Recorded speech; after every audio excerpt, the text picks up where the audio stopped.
यह कोई किताब नहीं, ना ही ये शब्द हैं। यह आवाज है ईश्वर की आवाज। जिसने इसे सुना वह ऋषि बना, जिसने इसे समझा वह मुक्त हुआ। ये हैं वेद, वह दिव्य ज्ञान जिसे न किसी ने लिखा न किसी ने गढ़ा। ये सुने गए ध्यान में परम सत्य से। आइए जानते हैं वेद क्या है। वेद शब्द विद धातु से बना है, जिसका अर्थ है जानना, ज्ञान प्राप्त करना। वेदों को श्रुति कहा गया है क्योंकि इन्हें सुना गया ईश्वर की वाणी के रूप में। इनका कोई लेखक नहीं है, ये अपौरुषेय हैं, किसी मानव की रचना नहीं। ऋषियों ने इन्हें ध्यान से सुना, अनुभव किया और अपने शिष्यों को कंठस्थ कराया। ये पीढ़ी दर पीढ़ी वाणी के माध्यम से आगे बढ़े और युगों बाद लिपिबद्ध हुए। आइए अब जानते हैं वेद कितने प्रकार के हैं। वेद 4 हैं और सभी वेदों के अपने उपवेद भी होते हैं। ऋग्वेद, यजुर्वेद, सामवेद, अथर्ववेद। हर वेद का अपना उद्देश्य है और हर वेद एक ज्ञान का अलग आयाम खोलता है। अब जानते हैं इनके भीतर क्या समाया है। ऋग्वेद ज्ञान और स्तुति का वेद। ऋग्वेद सबसे प्राचीन वेद है। इसमें 1000 से अधिक सूक्त हैं जिनमें देवी देवताओं की स्तुति है। लेकिन केवल आराधना नहीं, इसमें ब्रह्मांड विज्ञान, गणित, रसायन, भूगोल और जीवन के सिद्धांतों का भी उल्लेख मिलता है। इसका उपवेद आयुर्वेद है, जो शरीर, स्वास्थ्य और रोगों के उपचार का ज्ञान देता है। यजुर्वेद कर्म और यज्ञ का वेद।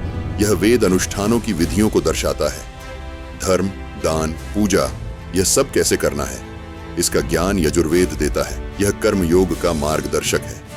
इसका उपवेद धनुर्वेद है, जो युद्ध, शस्त्र संचालन और रणनीति की विद्या का ज्ञान देता है। सामवेद संगीत का मूल स्रोत, सुर, ताल, राग, इनकी जड़ें इसी वेद में हैं।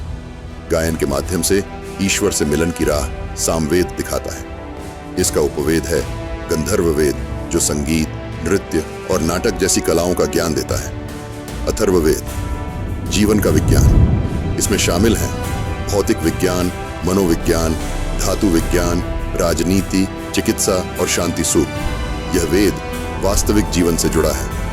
इसके उपवेद हैं शिल्पवेद, स्थापत्यवेद, जो वास्तुशास्त्र, यंत्रों और भवन निर्माण की कला का ज्ञान देते हैं। अब मन में यह सवाल आता है, क्या आज भी वेद प्रासंगिक है? बिल्कुल। जब हम योग करते हैं, आयुर्वेद अपनाते हैं, राग सुनते हैं या वास्तु में विश्वास रखते हैं, हम वेदों को ही जी रहे होते हैं। वेद हमें सिर्फ आध्यात्मिक नहीं, वैज्ञानिक और सांस्कृतिक दृष्टिकोण भी देते हैं। वेदों में छिपा ज्ञान आज भी उतना ही ताजा है जितना हजारों वर्ष पहले था। यह सिर्फ अतीत नहीं, यह जीवन की दिशा है। वेद सनातन धर्म की आत्मा है। वो प्रकाश है जो हर युग में अंधकार को मिटाते हैं। जिसने वेदों को समझा, उसने स्वयं को समझा।